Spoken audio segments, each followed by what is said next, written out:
Hello there everyone, welcome to Nightmare Narratives. I am your storyteller and I'm here to guide you tonight.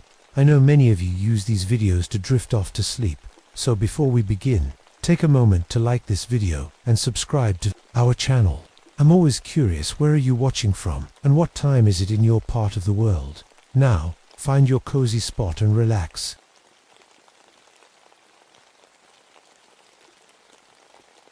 The radio crackled to life at 6:47 a.m., pulling me from my morning coffee.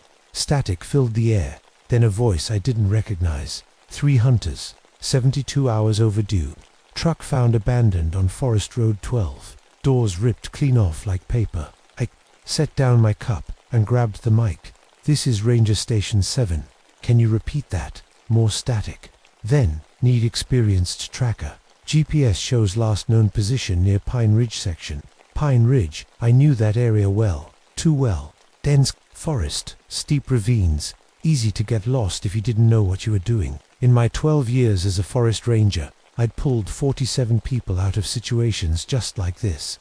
Bears, broken legs, simple stupidity. I'd seen it all. My name is Marcus Hawthorne. I'm 38 years old. Been working these woods since I was 26. My wife used to joke that I knew every tree by name. She died 3 years ago in a car accident, and since then, the forest has been the only place that makes sense to me. I grabbed my gear, first aid kit, rope, flares, my .308 rifle, standard search and rescue equipment. The commendations on my office wall proved I was good at this job. Wilderness survival instructor, expert marksman, 47 successful rescues. I'd never lost a person on my watch. 20 minutes later, I was driving my truck down the winding forest road. October in Olympic National Forest is beautiful but dangerous. The leaves were turning gold and red, but early snow had already dusted the higher peaks. Temperature could drop 30 degrees without warning. I found their truck at mile marker 7. What I saw made my stomach twist. The Chevy pickup sat in the middle of the road like a broken toy. Both doors had been torn completely off. Not opened, not broken, but ripped away from the frame. The metal was peeled back like someone had opened a can of beans. I walked around the vehicle, looking for clues.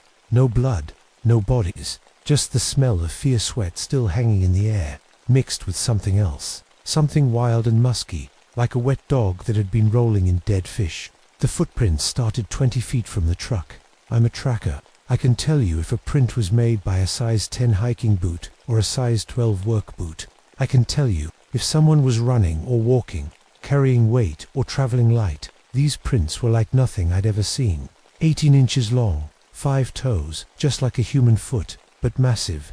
The stride was 6 feet between steps. I did the math in my head. Whatever made these tracks weighed at least 800 pounds and stood over 8 feet tall. I radioed back to headquarters. This is Hawthorne. I'm going to need backup and a forensic team. Static answered me. Just static. I tried again. Nothing. The forest around me had gone completely quiet. No birds singing, no insects buzzing. Even the wind had stopped moving through the trees. The huge Douglas firs seemed to lean inward, like they were watching me. I followed the tracks deeper into the woods. The hunters' camp was 3 miles in, and it looked like a tornado had hit it. 2 tents were shredded into ribbons. A cooler had been thrown so hard it was wedged between 2 trees 30 feet off the ground. Sleeping bags hung from branches like torn flags. But what really got my attention were the stones from their campfire. Someone or something had arranged them in a perfect spiral pattern. Each rock was exactly the same distance from the next, forming a circle about 10 feet across. In the center sat a pile of bones, deer bones, picked clean. I knelt down to examine the nearest tree. 4 deep gashes ran down the trunk, each one 4 inches deep and 8 feet long. Whatever had made these marks was tall enough to reach that high and strong enough to tear through solid oak like it was soft cheese. The smell was stronger here, that musky, animal odor that made my brain scream danger. Every instinct I had was telling me to run, but 3 men were missing. I had a job to do. I found the first hunter a mile past the camp. He was alive, sitting against a tree with his eyes wide open, staring at nothing. When I called his name Jim Morrison, according to the missing persons report, he didn't even blink. Jim, can you hear me? His mouth moved, whispering the same words over and over. Eyes in the trees, They're always watching. Eyes in the trees. I checked him for injuries. No broken bones, no cuts or bruises. But his hair, which had been brown according to his driver's license photo, was now completely white. His pupils were so big, I could barely see the color of his eyes. "Jim, where are your friends? Where are Dave and Tommy?" "Eyes in the trees," he whispered. "They're always watching." I managed to get him on his feet and walking, but he moved like a robot. When we passed under low branches, he would duck and cover his head, whimpering. Every shadow made him shake. I was leading him back toward the truck when the tree fell. It was a huge pine, maybe 200 years old. It crashed down right across the forest road behind us with a sound like thunder. Fresh wood chips scattered everywhere, and I could see the cut marks on the trunk. Something had sliced through that massive tree in seconds. I tried the radio again. This time, instead of static, I heard voices, but they weren't speaking English. The sounds were almost human, but wrong somehow, like someone trying to imitate human speech without really understanding how it worked. The temperature started dropping. My breath began to fog, even though it was only 4 in the afternoon. Thick mist rolled between the trees, turning the familiar forest into an alien landscape. That's when I heard the knocking. Thump, thump, thump. It came from somewhere to my left. A few seconds later, an answer came from my right. Thump, thump, thump, thump, thump, thump. Then another answer from behind me, and another from ahead. I was surrounded. Jim had stopped whispering, and was now just staring up at the trees, tears running down his face. "They're up there," he said, his voice barely audible. "They never left." I looked up, but saw only branches and mist. Yet I couldn't shake the feeling that something was looking back at me, watching, waiting. The knocking got louder, and more complex, like drums having a conversation. Whatever was making those sounds was communicating, and I was the subject of their discussion. I found Dave Morrison's body in a clearing half a mile away. He'd been torn apart, but not randomly. His arms and legs were arranged in a specific pattern, all pointing northwest toward a cliff face covered in moss. When I scraped away the green growth, I found something that made my blood turn cold. Ancient carvings in the rock, stick figures, running from tall shapes with glowing eyes. At the bottom, symbols that looked like a warning, though I couldn't read them. Dave's body showed no signs of animal attack. The cuts were too clean, too precise. His internal organs were missing, but there was no blood pooled anywhere. This wasn't the work of a bear or mountain lion. This was something that thought, something that planned. As I knelt beside Dave's body, the feeling of being watched became overwhelming. Every shadow seemed to contain eyes. Every tree trunk looked like it might be hiding something massive and intelligent. The mist grew thicker, and somewhere in that grey wall of fog, I heard breathing that wasn't mine or Jim's. Deep, slow breaths from lungs much larger than human lungs. We weren't alone in these woods. We never had been. The blood trail started where Dave's body ended.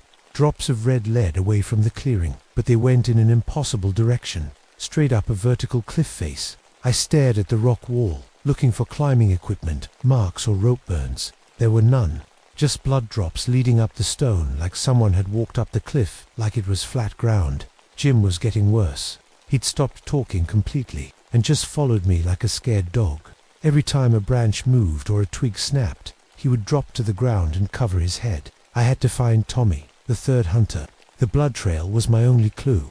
I followed it around the cliff to where it met an old game trail. The path was barely visible, overgrown with ferns and moss, but someone had used it recently. The vegetation was trampled down by something much heavier than a human. After an hour of climbing, the trail opened into a hidden valley I'd never seen before, even though I thought I knew every inch of this forest. What I found there defied explanation. Massive logs had been stacked and woven together to form structures, 40 feet tall. They balanced perfectly without nails, rope, or any visible support. Trees had been bent and twisted into mathematical patterns that hurt my eyes to look at. It was like someone had turned the forest into a giant piece of art, but it wasn't human art. In the center of the valley stood something that made my hands shake. A dome made of interwoven branches, sealed with mud and moss. It was easily 20 feet across and perfectly round. Dark openings around the base looked like doorways. The smell here was overwhelming. That musky, ancient odor mixed with something else, something that smelled like copper and fear. As I approached the dome, the air pressure changed. My ears popped like I was in an airplane. The ground under my feet began to vibrate with heavy footsteps, but I couldn't see what was making them. Then I heard voices. They were deep and resonant, almost human but not quite. The rhythm was wrong, like someone speaking underwater, but I could tell they were having a conversation, and somehow I knew they were talking about me. A shadow moved between two trees on the far side of the valley. It was huge, at least 8 feet tall, with arms that hung down past its knees. When it turned its head, 2 eyes reflected the dim sunlight like mirrors. I grabbed Jim's arm and pulled him behind a fallen log. My heart was pounding so hard I was sure it could be heard across the valley. More shadows moved between the trees. They were coordinating, flanking us like soldiers. These weren't wild animals acting on instinct. They were intelligent, organized, and they had a plan. The voices got closer. I could hear them breathing, deep, slow breaths from chests the size of barrels. Branches snapped under their weight as they moved through the forest. That's when I saw Tommy. He was hanging from a tree at the edge of the valley, but not by rope. Something had wedged him into a fork between 2 thick branches 30 feet off the ground. His body was positioned, so he was facing the dome, like he was being forced to watch something. The telepathic attack hit me like a freight train. Images flooded my mind, not my own thoughts, but someone else's memories forced into my consciousness. I saw the valley as it had been hundreds of years ago. Native American burial grounds with carved cedar posts marking sacred graves. I saw Tommy and his friends arriving 3 days ago, laughing and joking as they set up camp right on top of the burial site. I watched through alien eyes as they used sacred cedar posts for firewood, as Tommy urinated on a grave marker while his friends laughed as they scattered ancient bones to clear a space for their tent. The rage that filled my mind wasn't my own. It was ancient, cold, and absolutely certain of its right to punish. Then I understood. The creatures in these woods weren't just animals. They were guardians, protectors of sacred places that humans had forgotten or chosen to ignore. We had crossed a line, and now they were teaching us what happened to those who showed no respect. A massive figure stepped out from behind the dome. It was at least 9 feet tall, covered in dark hair, with shoulders broader than any human could possess. Its eyes glowed with an intelligence older than civilization. When it looked at me, I felt like I was being judged by something that had watched over these woods since before my ancestors crossed the ocean. But in that judgment, I sensed something I didn't expect. Mercy. It spoke to me without words, directly into my mind. I wasn't like Tommy and his friends. I worked in the forest. I respected it. I could be allowed to leave, but there were conditions. I had to leave an offering. I had to promise never to return to this valley. And I had to never tell anyone the complete truth about what happened here. With shaking hands, I pulled out my tobacco pouch, a habit I'd picked up from an old Native American ranger who'd trained me years ago. I placed it on the ground along with my ranger badge, the symbol of my authority in these woods. The creature nodded once, and the path out of the valley appeared. Trees that had been impassable suddenly parted. The mist lifted.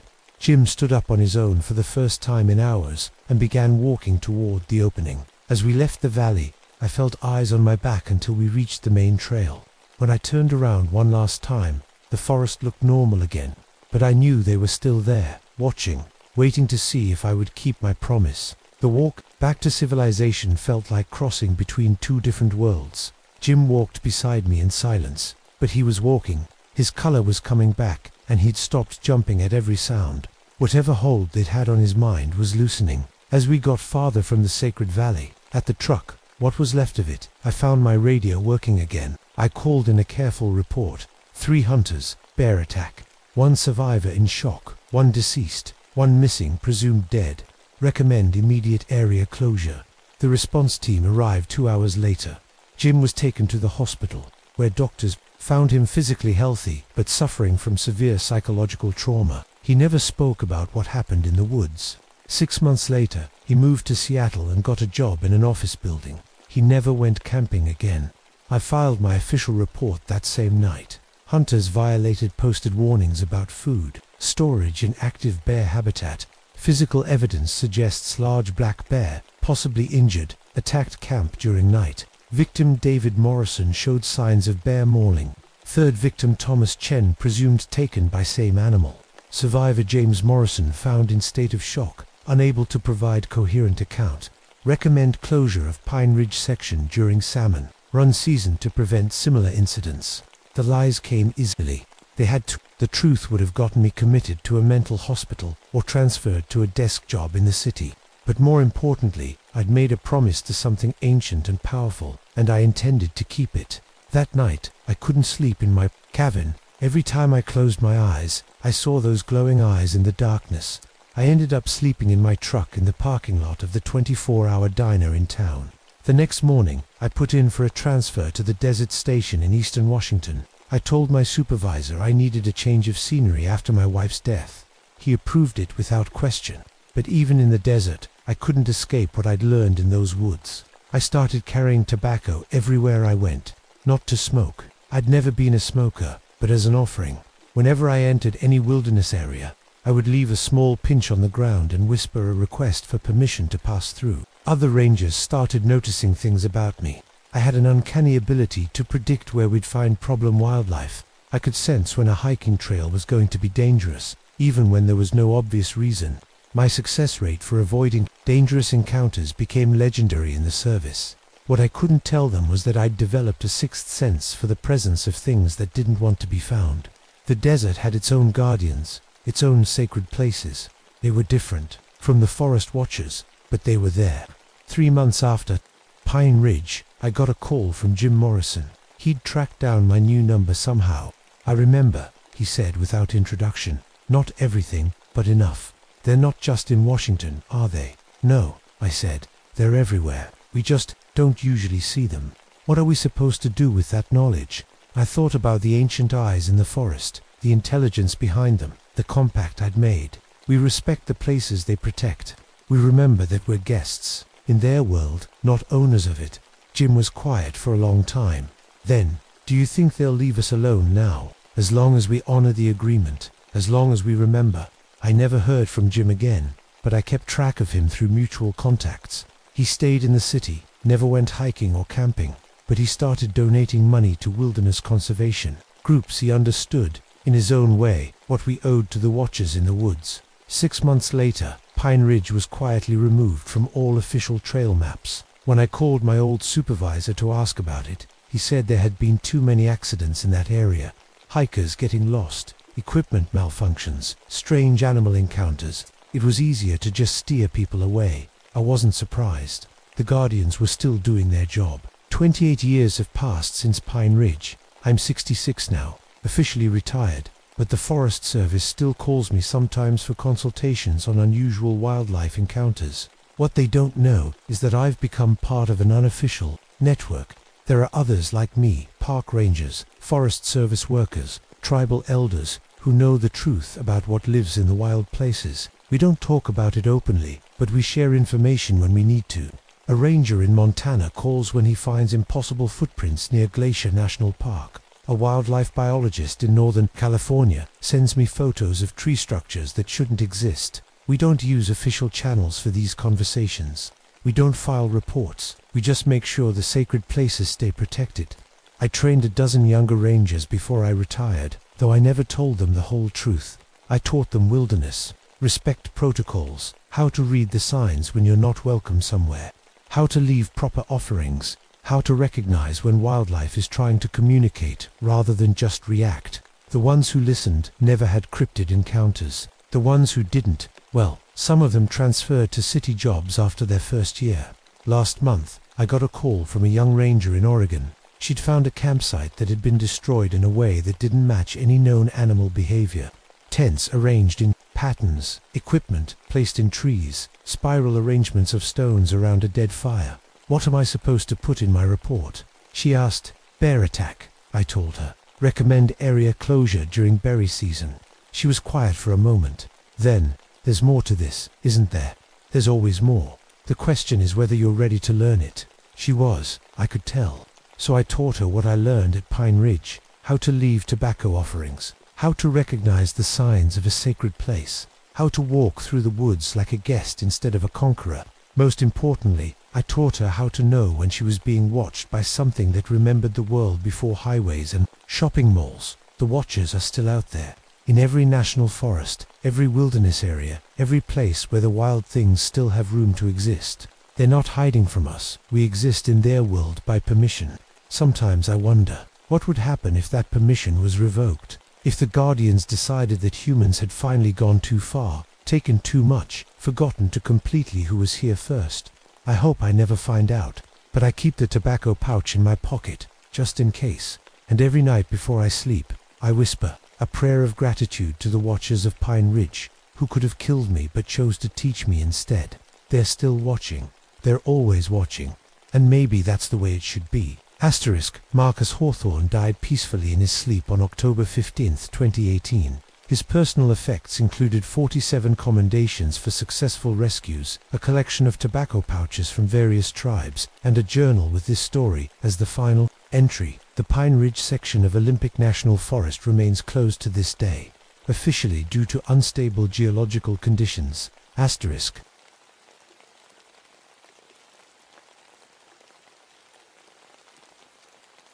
My name is Thomas Redwood, and I've been a park ranger in the Superior National Forest for 15 years. Before that, I spent 18 months in the jungles of Vietnam, earning a Bronze Star and seeing things that broke stronger men than me. I came to Minnesota looking for peace in the wilderness, thinking I'd left all the monsters behind in the war. I was wrong. It started on a Tuesday morning in September 1971. The radio crackled to life while I was checking equipment in my cabin near Basswood Lake. Thomas, we need you at campsite 12. Emergency call came in an hour ago. The dispatcher's voice was tight, professional, but I could hear something underneath it. Fear, maybe. What's the situation? I asked, already reaching for my jacket. Family of 4 went camping 3 days ago. Father's missing. Wife and kids were found this morning by another camper. They're saying some strange things. What kind of strange things? A pause. They're talking about wolfmen walking upright, taking their father to an island. I sighed. Shock and trauma could make people see all sorts of things, any sign of bear activity. That's what we thought. But Thomas, you need to see this scene for yourself. The drive to Basswood Lake took 20 minutes through thick pine forest. Fall was coming early this year, and the leaves were already turning orange and red. The air smelled like dying things, which should have been my first warning. I'd handled missing persons cases before. Hunters who got lost, fishermen who fell through ice, kids who wandered off from camp. The wilderness was dangerous enough without adding monsters to the mix. But Vietnam had taught me to trust my instincts, and something felt wrong the moment I pulled up to the campsite. The first thing I noticed was the silence. No birds, no squirrels, not even insects. Just dead quiet, like the forest was holding its breath. The second thing was the smell. Not just the usual pine and lake water, but something else. Something wild and old and angry. The family's campsite looked like a tornado had hit it. Their tent was shredded, not torn, but carefully cut into strips. The picnic table was flipped over, canned food scattered everywhere. 2 canoes lay in pieces on the shore, aluminum bent and twisted in ways that would take incredible strength, but it was too organized, too purposeful. Bears destroyed things randomly, looking for food. This was different. This was planned. The mother sat in the back of an ambulance, holding her two kids, a boy about 10 and a girl maybe 8. All 3 were wrapped in blankets, staring at nothing. The kind of stare I'd seen on soldiers' faces after their first firefight. Mrs. Coleman, I approached slowly, keeping my voice gentle. I'm Ranger Redwood. Can you tell me what happened? She looked at me with hollow eyes. You won't believe us. Nobody believes us. Try me. The little girl spoke up, her voice barely a whisper. Daddy went to get water from the lake. We heard him yelling, but not like he was hurt, like he was surprised. Then we heard ... howling, but not like regular dogs. What did you see? I asked. Big dogs, she said, but they walked like people. They had hands. They surrounded Daddy and took him to the island. She pointed across the water to a small wooded island about 400 yards away. The boy nodded. There were lots of them, maybe 12. They moved like soldiers, all together. The biggest one looked right at us, and I swear it smiled. I'd heard trauma stories before, but something about the way these kids spoke made my skin crawl. They weren't hysterical or confused. They were describing exactly what they'd seen, like they were giving a military report. How long ago was this? I asked. 2 nights ago, the mother said. We hid in the boat, turned upside down on the shore. Didn't move until morning. We could hear them on the island all night, howling and ... and laughing. I looked across the water at the island. It was thick with trees, plenty of places to hide. Did you hear your husband at all after they took him? She shook her head, tears starting to fall. No, nothing. The paramedic caught my eye and nodded toward the trees. We walked a few steps away from the family. Strangest thing I've ever seen, he said quietly. No wounds on any of them, but they're in complete shock. Been like this since we got here. And the tracks. What about the tracks? You need to see them yourself. There by the water. I walked down to the shoreline, and that's when I knew this wasn't going to be a normal missing person case. The tracks were huge, bigger than any wolf I'd ever seen. The paw prints were at least 6 inches long, but they were mixed with something else. Handprints, human-sized handprints, right next to the paw prints, like whatever made them could walk on both 4 legs and 2. The trail led into the water, heading straight for the island. I'd tracked Viet Cong through jungle that would eat a man alive, but I'd never seen anything like this. The spacing between the prints suggested creatures that were comfortable running on 4 legs or walking upright. The depth told me they were heavy, maybe 300 pounds each, and there were a lot of them, at least 12 sets of tracks, just like the boy had said. I radioed for backup and a boat, then spent the next hour photographing everything. The destroyed campsite, the tracks, the direction they led. Whatever had happened here, I needed evidence. As I worked, I couldn't shake the feeling that something was watching me from the island. Every time I looked up, I expected to see shapes moving in the trees, but there was nothing. Just that awful silence and the smell of something wild and dangerous. The sun was starting to set when the boat arrived. I was going to that island, and I was going to find out what happened to David Coleman. I just hoped I'd live to tell about it. The boat cut through the dark water like a knife. Officer Mike Jensen from the County Sheriff's Department sat beside me, checking his rifle for the 3rd time. He was young, maybe 25, and trying hard not to look scared. "You really think it's wolves?" he asked. "Wolves don't arrange campsites like that," I said, "and they don't work in packs of 12. Then what do you think it is?" I didn't answer because I didn't know, but my gut was telling me we were heading into something bad. The island was maybe 2 acres, covered in thick pine and birch trees. As we got closer, I could see a small beach on the north side where we could land. The tracks led right to it. "Jesus," Mike whispered as we pulled the boat onto the shore.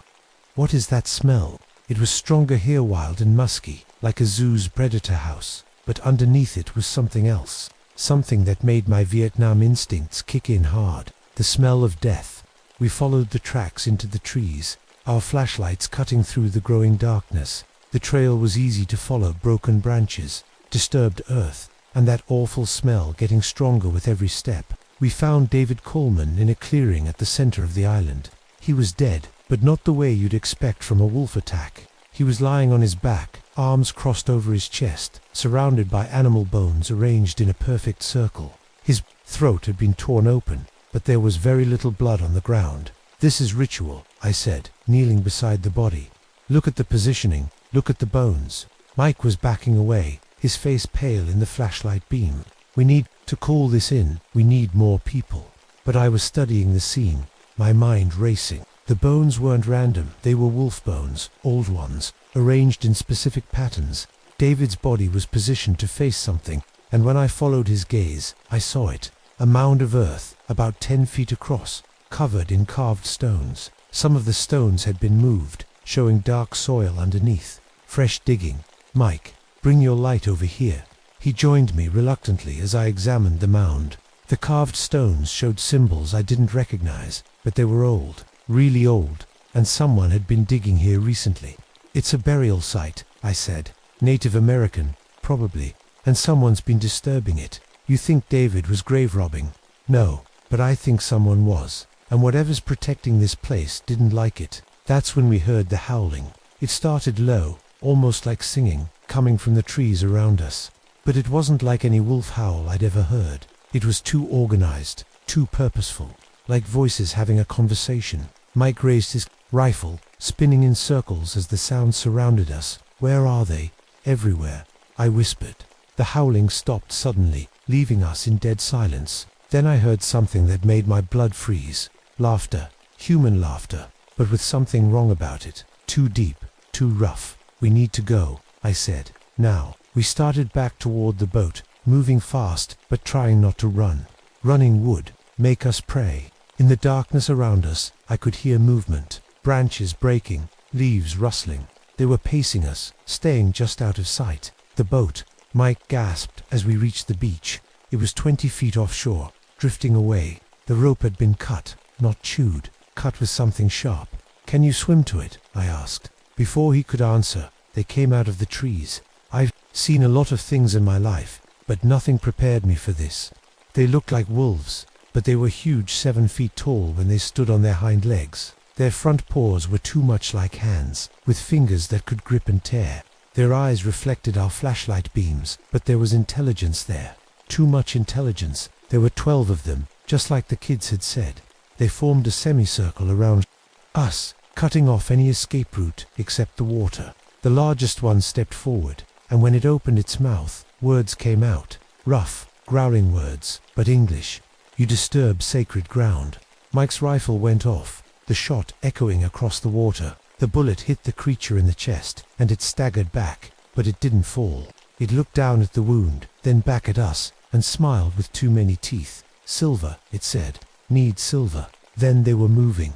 I tackled Mike into the water as the pack rushed forward. The lake was cold enough to stop your heart, but it was better than what those things would do to us. We swam hard for the boat, expecting to feel claws and teeth at any second, but they didn't follow us into the water. They stood on the shore, watching us with those terrible, intelligent eyes. The big one called out across the water, "Tell them to leave the dead alone. Tell them the Brotherhood watches." We made it to the boat and started the engine with shaking hands. As we pulled away from the island, I could see them still standing there, silhouettes against the trees. What the hell were those things? Mike asked, his voice shaking. I thought about the burial mound, the disturbed graves, the way the creatures had spoken English. Guardians, I said. Someone's been robbing graves, and they're protecting their dead. But what are they? I looked back at the island, where shapes were moving in the darkness. I don't know, but I don't think this is over. 3 days later, another family went missing at Moose Lake, 15 miles north. Same pattern, father taken. Family traumatized. Talks of dogmen walking upright. And I realized that whatever was happening, it was just getting started. The second attack changed everything. The family at Moose Lake had been experienced campers, the kind who knew how to handle themselves in the wilderness. But when we found them huddled in their overturned canoe, they looked just like the Colemans. Broken, terrified, changed. Same story, Sheriff Morrison said as we stood by their campsite. He was a big man, tough as nails, but even he looked shaken. Father taken in the night. Family says it was dogmen, walking upright, coordinated like soldiers. The teenage son, Bobby, was calmer than the others, old enough to remember details, young enough to say what he saw without worrying if people would believe him. There were 12 of them, he told me, maybe 13, big as bears, but they moved like people. The leader wore something around his neck, looked like metal, but old, really old. What did they do with your father? Took him to the island. We could hear him calling for help at first, then it got quiet, but they kept howling all night, like they were talking to each other. I looked across Moose Lake to the small island in the center. Different lake, different island, but I was willing to bet we'd find the same thing there. A burial mound, disturbed graves, and another body arranged like a sacrifice. I want to check that island, I told Morrison. After what happened at Basswood. Not alone. You don't. He was right. Mike Jensen hadn't been the same since our encounter. He'd taken leave, said he needed time to think. I didn't blame him, but I couldn't stop thinking about what the creature had said. Tell them to leave the dead alone. Someone was grave robbing, and these things were making campers pay the price. That afternoon, I drove to the Ojibwe reservation to talk to Joseph Crowfeather, an elder who knew more about local history than anyone alive. His cabin sat on the shore of Birch Lake, surrounded by totems and medicine wheels that had been in his family for generations. "Thomas," he said as I walked up to his porch, "I've been expecting you. You know why I'm here. The spirits are angry, very angry. Someone has been disturbing the old burial grounds, taking things that should not be taken." I sat down beside him on the porch steps. "Tell me about the burial grounds." Joseph was quiet for a long time, looking out over the water. When he finally spoke, his voice was sad. "Long ago, There were warriors who protected these lands. Wolf warriors. We called them. They could take the form of wolves when they needed to hunt or fight. When they died defending their village from white settlers, they were buried with their wolf totems in sacred places throughout the forest. And now someone's digging up their graves. 3 weeks ago, artifacts started showing up in Minneapolis. Native American items, very old, very valuable. Copper collars, carved bones, wolf totems, items that should never leave the burial grounds. What happens when they're removed? Joseph looked at me with ancient eyes. The wolf warriors wake up.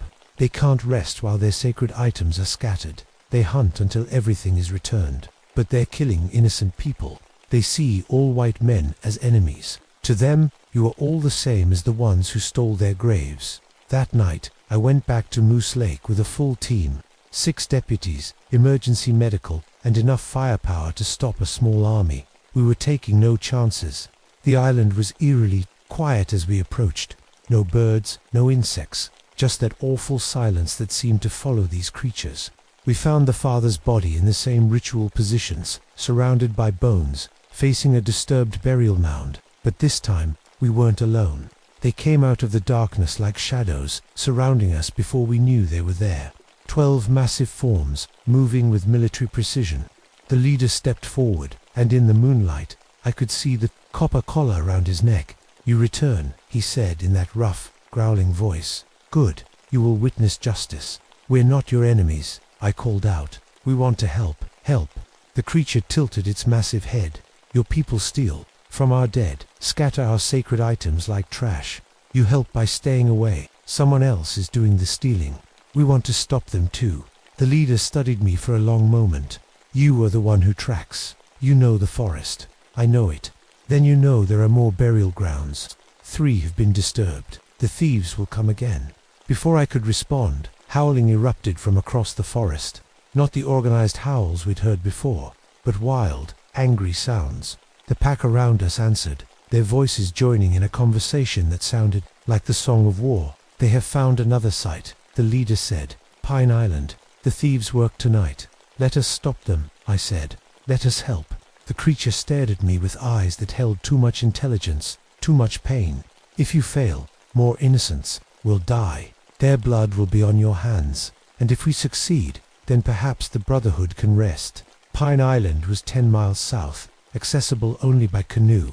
By the time we got there, we could see lights moving through the trees' flashlights. Probably 3 or 4 people digging by night. We caught them red-handed. 2 men from Minneapolis, with shovels and metal detectors, their van loaded with stolen artifacts. Native American burial goods worth thousands of dollars on the black market. But as we arrested them, I heard something. In the forest around us, movement, breathing. The pack was there, watching from the darkness. "You did well." The leader's voice came from the trees, "but the damage is done. Sacred items are scattered. The dead cannot rest until all are returned." "We'll find them," I called out. "We'll bring everything back. You have 3 days. After that, we hunt again, and this time, we will not stop until every white man leaves our territory." The howling started again, but this time it was moving away, fading into the forest. They were giving us a chance, but not much of one. 3 days to track down stolen artifacts across 2 states. 3 days to prevent a supernatural war. 3 days to learn if the dead could ever really rest. Finding the stolen artifacts should have been impossible. 2 men had been selling Native American burial goods for over a month, scattered across collectors and museums from Minneapolis to Chicago. But I had help I never expected. Joseph Crowfeather made some calls to tribal councils across the Great Lakes region. Within hours, we had a network of people tracking down every item. The wolf totems, the copper collars, the carved bones, everything had to come back. The first day, we recovered about half the items from honest collectors who didn't know they were buying stolen goods. The second day, we raided a private museum in Minneapolis and found most of the rest. But we were still missing the most important piece, the copper collar of the war chief, the one the pack leader wore. It had been sold to a private collector in Chicago, and he wasn't cooperating. "Time is running out," Joseph told me on the morning of the 3rd day. "The spirits grow restless. If we don't return everything, ... double quotes." He didn't need to finish. We both knew what would happen. That afternoon, I got a call. That made my blood run cold. Another family had been attacked at Timber Bay, just 20 miles from town. This time, the entire family was missing, not just the father. I raced to the scene with every deputy I could find. The campsite was destroyed, but there was no blood, no bodies, just tracks leading into the forest, and howling. Constant howling from the deep woods, like the pack was calling to something. They're gathering, I realized. All the packs. This isn't just 12 creatures, anymore. The howling was coming from at least 40 different voices, maybe more. Wolf warriors from burial grounds across the region, all converging on our area. The Brotherhood was preparing for war.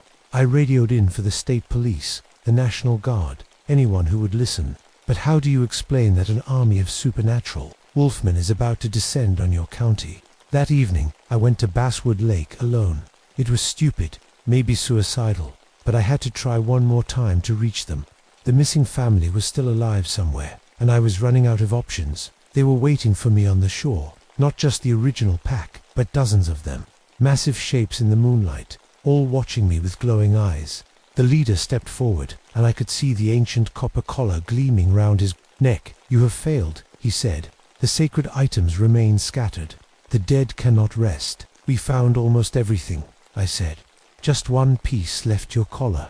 The collector in Chicago won't give it up. Then he will die, and his family, and everyone in his city. There has to be another way." The creature studied me for a long moment. "You are not like the others. You show respect for the dead. You work to return what was stolen. I'm trying to prevent a war. There is another path, but it requires sacrifice." "What kind of sacrifice?" The leader gestured to the pack around us. "Join the Brotherhood. Become our guardian in the world of the living. Help us protect the sacred sites forever." I stared at him. "You want me to become like you, not like us. With us. Keep your human form, but carry our mark, our bond. You will know when burial grounds are threatened. You will stop the thieves before they can act." And if I refuse, the howling rose from the forest around us, 40 voices singing of war and death. "Then we hunt until every white man is gone from our territory, starting with the family we hold." I thought about the missing family, about all the innocent people who would die if this escalated, about the responsibility I'd carried since Vietnam to protect those who couldn't protect themselves. What do I have to do?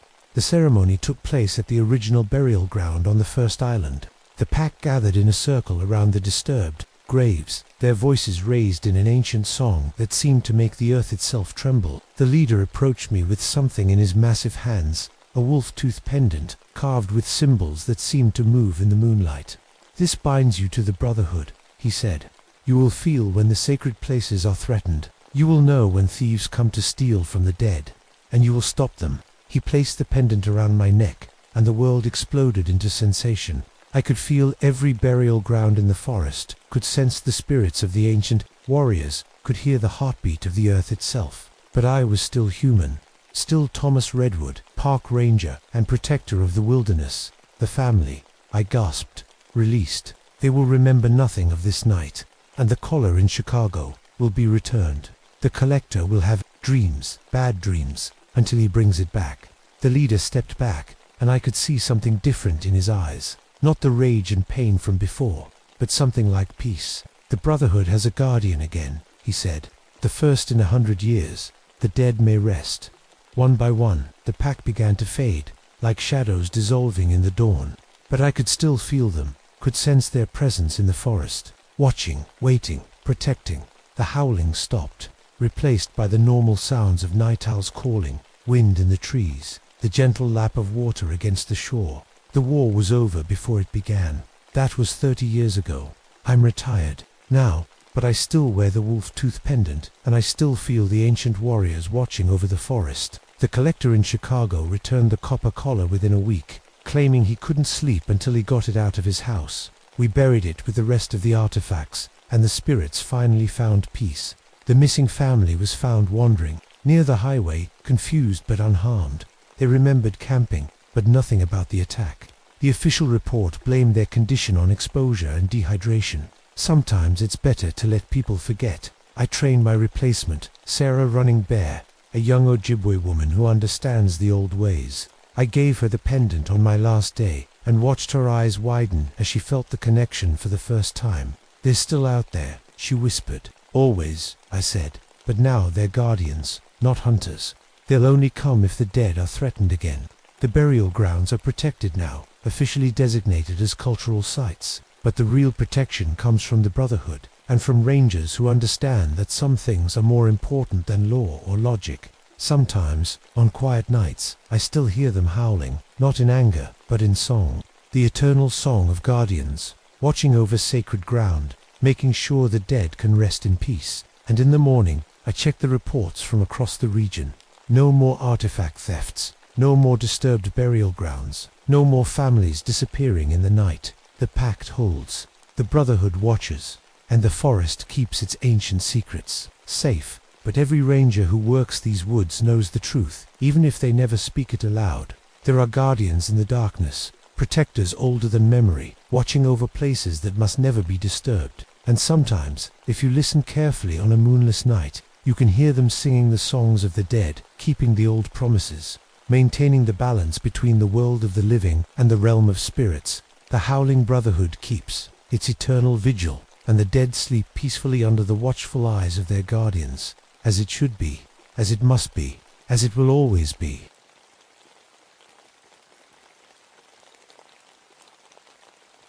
My name is Elena Vasquez, and I need you to believe what I'm about to tell you. I know how it sounds, trust me. I've spent 30 years trying to convince myself it didn't happen. But the scars on my hands don't lie, and neither do the nightmares that still wake me up screaming. Back in 1985, I was a park ranger at Death Valley National Monument. Not your typical ranger though.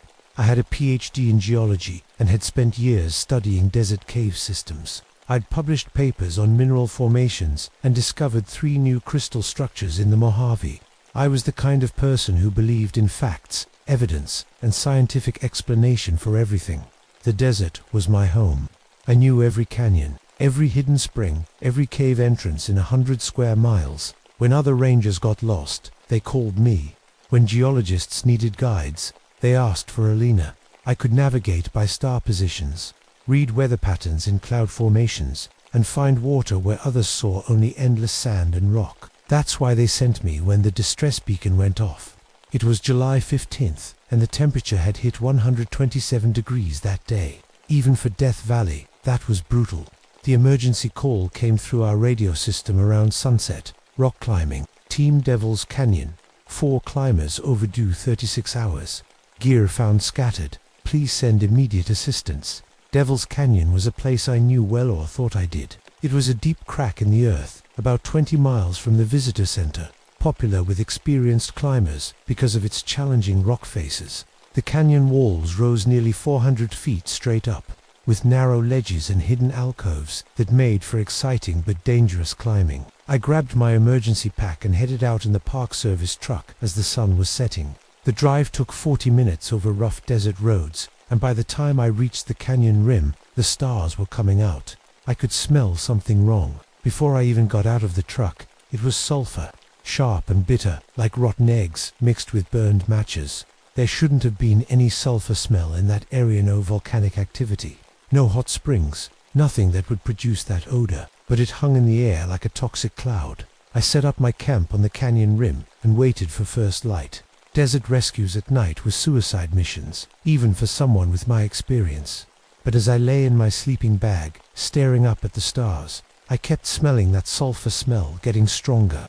When dawn broke, I rappelled down into the canyon to look for the missing climbers. What I found at the bottom made my stomach turn. Their gear was everywhere. Ropes, carabiners, helmets, backpacks scattered across the canyon floor like a tornado had hit them.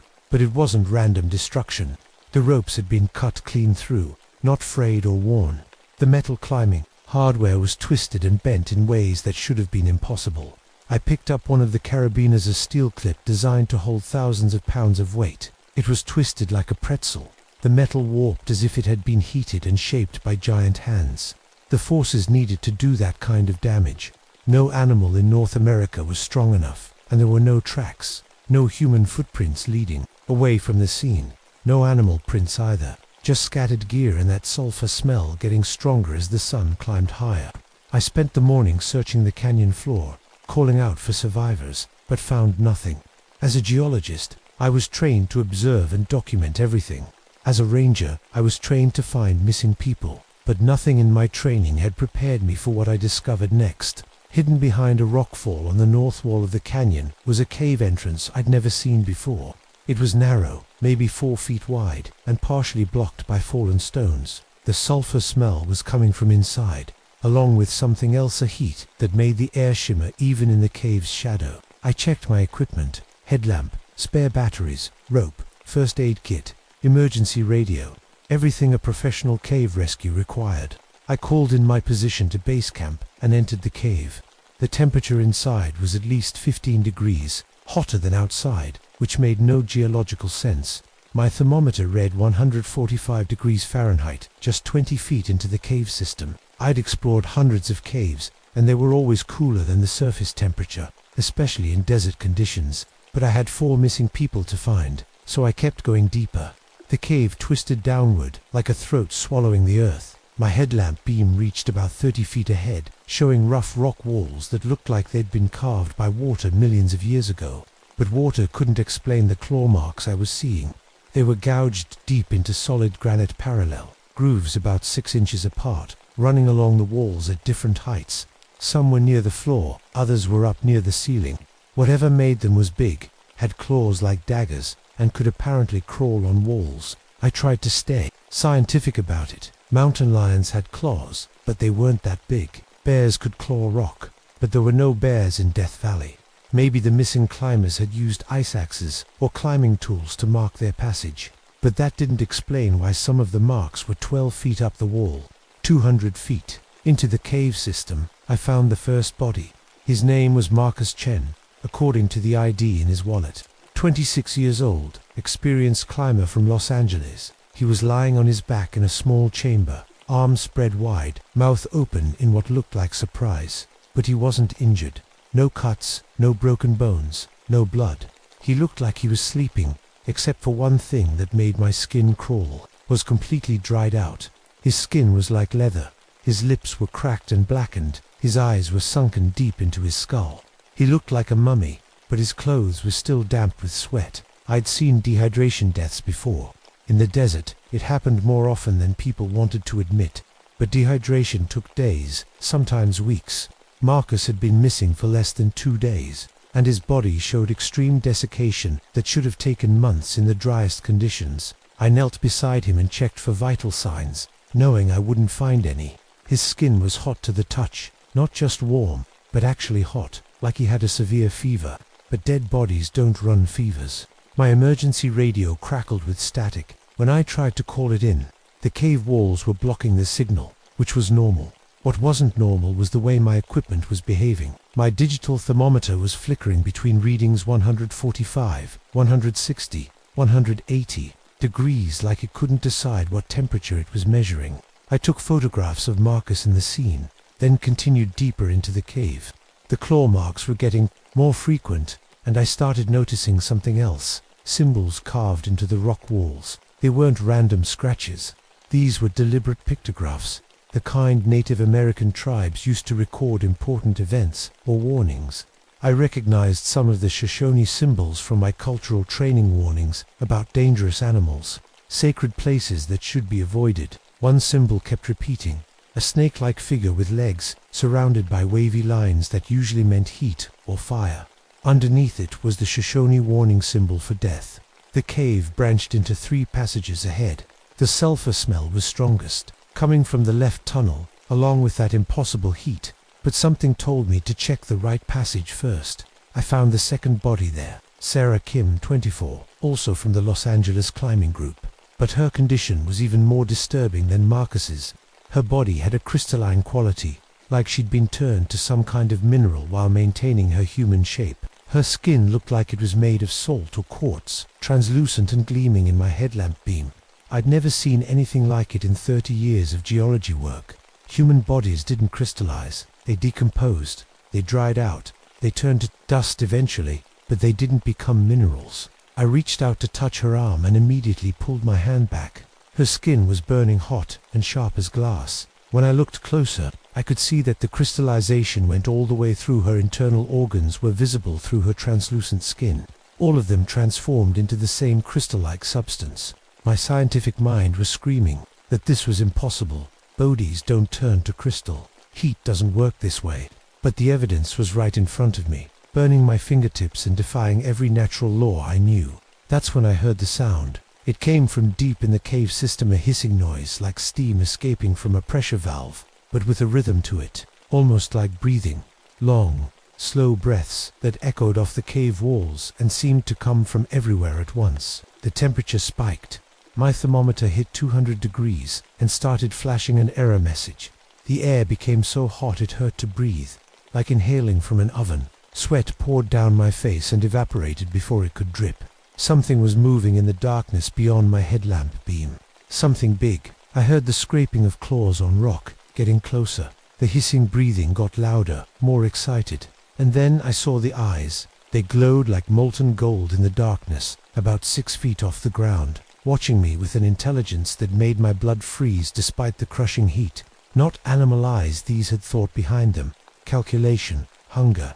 I did what any sensible person would do. I ran. My boots slipped on the cave floor as I scrambled back toward the entrance. Behind me, I could hear movement, something large pursuing me through the tunnels, moving with impossible speed. The breathing sound turned into something that might have been laughter, deep and rumbling like an earthquake. I made it to the main passage and could see daylight ahead when my headlamp flickered and died. The batteries had melted from the heat, but I kept running toward that blessed square of sunlight, expecting any second to feel claws ripping into my back. I exploded out of the cave entrance and didn't stop running until I reached my truck. My hands were shaking so badly I could barely start the engine. Every shadow looked like it might hide golden eyes. Every sound made me think something was following me.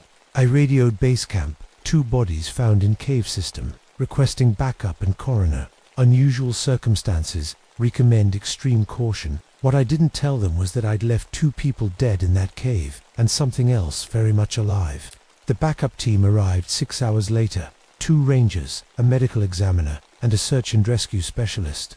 I tried to warn them about the heat, the strange conditions, the thing I'd seen in the darkness. They listened politely and probably thought the desert sun had gotten to me.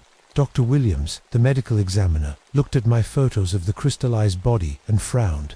Mineral deposits on the skin, he said, probably from the cave environment. We'll know more after we get them out. I wanted to argue, but how do you explain that a human body had turned to living crystal?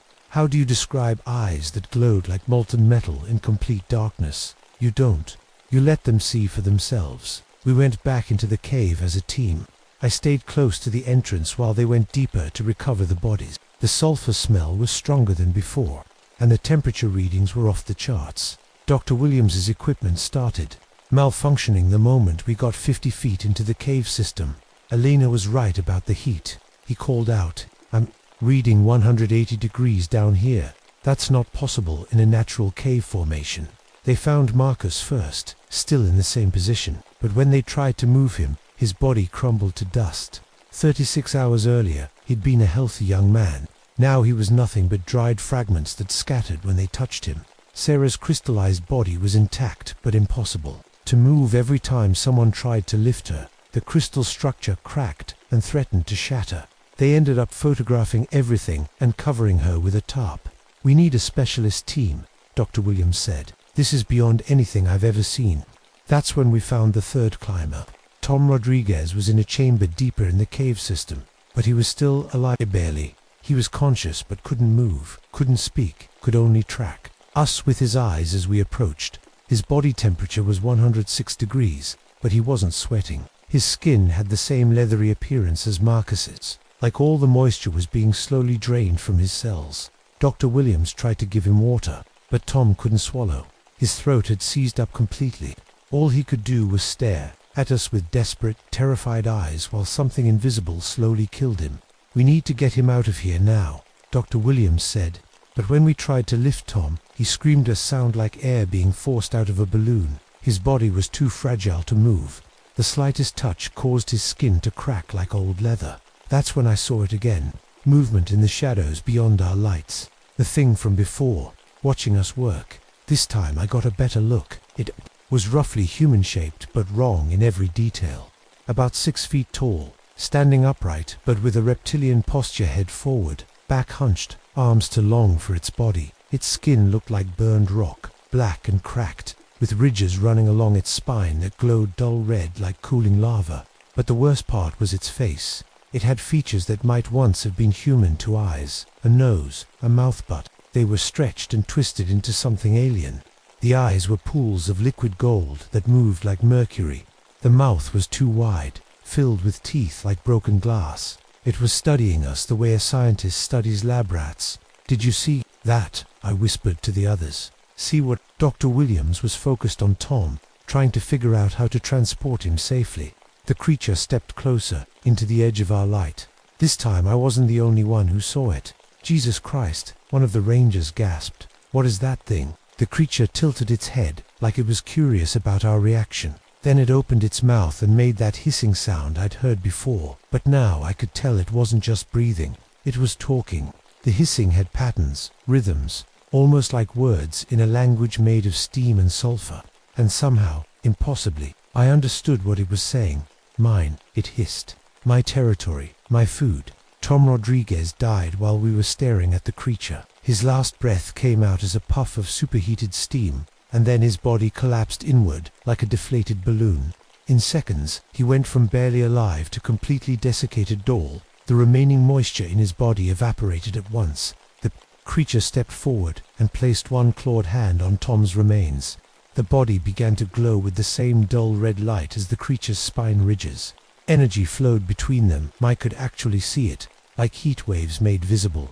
"It's feeding," I whispered. "It's feeding on him." Dr. Williams was backing away slowly, his medical training warring with basic human terror. "That's not possible. Nothing can drain life energy. It's not scientifically." The creature looked at him and smiled. Its teeth were like molten glass, and when it opened its mouth wider, I could see fire burning in its throat. "Science," it hissed, and the word came out, wreathed in sulfur smoke. "I am older than your science." Then it moved. I'd never seen anything that big move so fast. 1 second it was crouched over Tom's body. The next it was on the cave ceiling, crawling toward us like a giant lizard. Its claws dug into solid granite like it was soft clay. We ran, all 4 of us, trained professionals with decades of experience. Between us, ran like children fleeing a nightmare. The creature followed, not hurrying, just maintaining pace. It could have caught us easily, but it seemed to be enjoying the chase. Every few seconds, I'd look back and see those golden eyes, watching us, getting closer. We made it to the cave entrance, but the creature didn't follow us into the sunlight. It stopped just inside the cave mouth, hissing what might have been laughter. 4 came down. It called after us. 4 will stay. The 4th is still here somewhere. Jennifer Walsh, the 4th climber. We'd been so focused on the bodies we'd found, we'd forgotten about the one we hadn't. "We have to go back," I said. "She might still be alive." "Are you insane?" Dr. Williams's face was white with shock. "That thing will kill us all." But I was the senior ranger on scene. It was my responsibility to find her, no matter what was waiting in the darkness. "You 3 stay here." "Radio 4, back up. Back up. I'm going to find Jennifer." I went back into the cave alone, knowing I was probably going to die. The creature was waiting for me in the first chamber, sitting on a rock ledge like it had all the time in the world. Up close, in the beam of my backup flashlight, it looked even more wrong. Its skin wasn't just burned rock, it was covered in symbols, carved scars that glowed with internal heat, ancient markings that hurt to look at directly. "You came back," it said, and its voice was like gravel sliding down a mountain. "Brave, stupid, but brave. Where is she? Where's Jennifer?" The creature gestured deeper into the cave, with one impossible long arm. "Feeding chamber. She lives still, but not for long. The process must not be rushed." It stood up, and I realized it was even bigger than I'd thought, at least 7 feet tall when fully upright. The ridges along its spine pulsed brighter, and the temperature in the cave started climbing. "You interest me, little geologist. You study rocks, minerals, the bones of the earth. Do you know what I am?" I didn't answer, but it continued anyway. "I am what happens when the earth bleeds, when tectonic pressure and mineral fire and 10,000 years of heat create something that should not exist. I am geology given hunger." It started walking deeper into the cave, and I followed because I had no choice. Jennifer was down there somewhere, and I was her only chance. Your people, the first ones, knew me. They left warnings on the walls. Beware the heat devil, they said. Do not enter the burning caves when the sun stands highest. But their warnings were forgotten, and new people came. Climbers, hikers, explorers, food. The cave opened into a huge chamber I hadn't seen before. The walls were covered in symbols, not just Shoshone pictographs, but dozens of different languages and writing systems. Spanish, English, symbols I didn't recognize. All of them warnings, carved by people who'd encountered this thing and somehow survived to tell about it. In the center of the chamber was Jennifer Walsh. She was alive but paralyzed, lying on a flat rock like an altar. Her eyes were open and aware, tracking my movement as I entered. But she couldn't speak, couldn't move, could only breathe in short, desperate gasps. Around her were other bodies, dozens of them, maybe hundreds, all in different stages of the same process I'd seen with the other climbers. Some were mummified like Marcus, others were crystallized like Sarah. A few were nothing but mineral sculptures that might once have been human.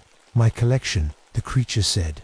Proudly, decades of feeding, the desert provides, but slowly I must be patient. I knelt beside Jennifer and checked her pulse. It was fast but weak, like her heart was working overtime to pump blood through veins that were slowly turning to crystal. How do I stop this? I asked the creature. What do you want? Want? It laughed, a sound like breaking glass. I want nothing. I am hunger itself. I am the price your kind pays for trespassing in places that were never meant for you. But there was something in its voice, some hesitation that made me think it wasn't telling the whole truth. I remembered the Shoshone pictographs, the warnings about sacred water. The symbols hadn't just been about avoiding the creature. They'd included protection rituals, ways to appease or drive off dangerous spirits. My emergency water bottle was nearly empty, but it was filled from the spring near the ranges. Spring the local tribes considered sacred. Long shot, but it was the only shot I had. I uncapped the bottle and splashed the remaining water on Jennifer's face and chest. The reaction was immediate and dramatic. The creature screamed a sound, like superheated steam escaping under pressure. It staggered backward, claws scraping frantically at the cave walls. Where the water had touched Jennifer's skin, the crystallization process reversed. Color returned to her face, and she drew in a deep, shuddering breath. Sacred water, the creature hissed. How did you know? Lucky guess, I said, helping Jennifer sit up. She was weak but conscious, able to move with assistance. The creature was pacing now, agitated, its internal glow flickering like a dying flame. Old protections, old agreements. I cannot harm those blessed by the first people's waters. It was afraid. This ancient thing that had terrorized the desert was actually afraid of a half cup of spring water blessed by forgotten rituals. The agreement, I said, guessing. You can't hunt people who know the old ways. That's why you stay hidden, why you only take climbers and hikers who don't know the warnings. The creature's golden eyes narrowed. Clever, yes, the agreement holds, but only while the water protects you, and you have used it all. It was right. The bottle was empty, and Jennifer and I were still trapped in a cave with a monster that could drain the life from our bodies with a touch. But I had one more idea. I pulled the emergency flare gun from my belt, standard equipment for desert rescues. The creature tilted its head, curious about this new threat. Bright light, I said, heat and fire. Let's see how you like that. I fired the flare directly at the creature's face. The magnesium flame exploded in the confined space, turning the cave chamber into a miniature sun. The creature screamed again, but this time it sounded more angry than afraid. Fire cannot hurt what is made of fire, it snarled, advancing through the blazing light, but the flare had a different effect. The sudden temperature change, the blast of light in the darkness, it confused the creature's thermal senses. For just a moment, it was disoriented, stumbling like it couldn't see properly. That moment was enough. I grabbed Jennifer and ran for the cave entrance, half carrying her through the twisting passages. Behind us, the creature roared and gave chase, but the lingering effects of the sacred water and the flare disruption slowed it down just enough. We burst out of the cave into blazing desert sunlight. Jennifer collapsed the moment we cleared the entrance, her body finally giving in to exhaustion and trauma, but she was alive, breathing, human. The creature didn't follow us into the daylight. It stopped at the cave mouth, hissing threats and promises that it would find us again when the protections wore off. I didn't wait to hear its entire speech. I pulled out the emergency explosives from my pack, small charges designed to trigger rockfalls for emergency caverns, and placed them around the cave entrance. "This won't hold you forever," I called into the darkness, "but it'll slow you down." The explosions brought down half the canyon wall. Tons of rock sealed the cave entrance, trapping the creature inside. But even as the dust settled, I could hear it moving underneath, already starting to dig its way out. Jennifer and I made it back to the rescue team, but barely. She was hospitalized for severe dehydration and exposure. The official report listed the other 3 climbers as victims of extreme desert conditions and cave-in. No mention of creatures or supernatural forces, but I knew the truth, and I knew the cave-in was only a temporary solution. That was 30 years ago. Jennifer recovered completely and moved to Oregon, as far from the desert as she could get. We stayed in touch for a few years, but neither of us liked talking about what happened in Devil's Canyon. I transferred to Olympic National Park in Washington, the wettest, coolest climate I could find. Even now, I can't stand temperatures above 80 degrees. My colleagues think I have some kind of medical condition, but it's simpler than that. I know what lives in the heat. The official investigation concluded that the missing climbers died from dehydration and mineral exposure in an unstable cave system. Case closed. But I kept getting calls from mysterious government agencies, offering research positions, studying unusual geological phenomena in exchange for my discretion about what really happened. I took one of those jobs eventually. Turns out there are more things in the desert than most people know about, and someone has to keep track of them. Over the years, I've documented similar incidents throughout the American Southwest. Cave systems with impossible thermal readings, missing persons reports that follow certain patterns, mineral formations that shouldn't exist in nature, always in remote desert areas, always involving extreme heat, always leaving behind evidence. That makes no scientific sense. I work with tribal councils now, helping to establish protection protocols around certain cave systems. The Shoshone elders remember the old stories, the old warnings. They teach me about sacred waters and protective rituals, knowledge that might save lives when the rational world fails. Most people think we're just being extra careful about geological hazards. They don't need to know about heat devils and creatures that feed on human life force. They just need to stay away from certain caves, especially during the hottest days of summer. But sometimes the protections fail. Sometimes someone ignores the warnings or doesn't get the message in time. Last year, thermal sensors detected massive heat spikes at 3 different locations in Death Valley. Cave systems I'd been monitoring for decades suddenly showed activity levels that shouldn't be possible. Something was moving underground, something that had been dormant for years. The creature from Devil's Canyon wasn't the only one. It never had been. I'm retiring next month, but I've trained a new generation of rangers in what I call extreme thermal hazard protocols. They think they're learning about dangerous cave conditions and emergency heat exposure procedures. The smart ones figure out there's more to it eventually. Those are the ones who get the full briefing, the ones who learn about sacred waters and protective rituals, the ones who understand that some hungers burn hotter than the sun. 2 weeks ago, seismic monitors detected unusual activity near Devil's Canyon. The rockfall I triggered 30 years ago is finally giving way. Something is digging up through 30 feet of stone and debris, working its way back to the surface. I know what it is. I know what it wants. And I know that when it breaks free, someone will have to be waiting with sacred water and the old protections. Someone who believes in impossible things and understands that the desert keeps its own counsel. The heat devil is waking up, and summer is coming to Death Valley. God help us all.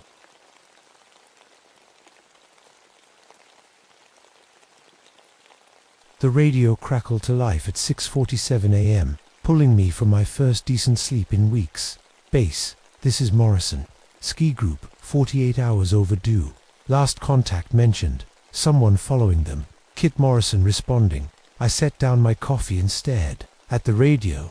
That was my voice, but I didn't remember making that call. The timestamp showed yesterday morning. I'd been searching for that ski group for 2 days now, and my mind was starting to play tricks on me. My name is Catherine Morrison, but everyone calls me Kit. I'm 29, and I've been a ranger here at Glacier National Park for 3 years. Before that, I was an EMT in Billings. I earned my spot here the hard way. Being one of the first women rangers meant proving myself twice as hard as the men. My wall is covered with certifications: Advanced Wilderness Life Support, Avalanche Level 3 Instructor, Winter Rescue Specialist, 23 successful rescues and counting. I've never lost anyone on my watch until now. Maybe. The ski group was supposed to be back Tuesday. 4 college kids from Seattle, experienced enough but not Montana winter experienced. They'd planned a 3-day backcountry trip to Blackstone Peak, following the old mining trail that winds through the high country. Good weather, good equipment, good route planning. Everything looked perfect.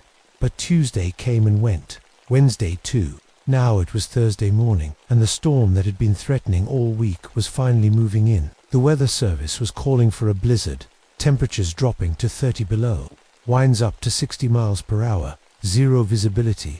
If those kids were still alive up there, this storm would kill them.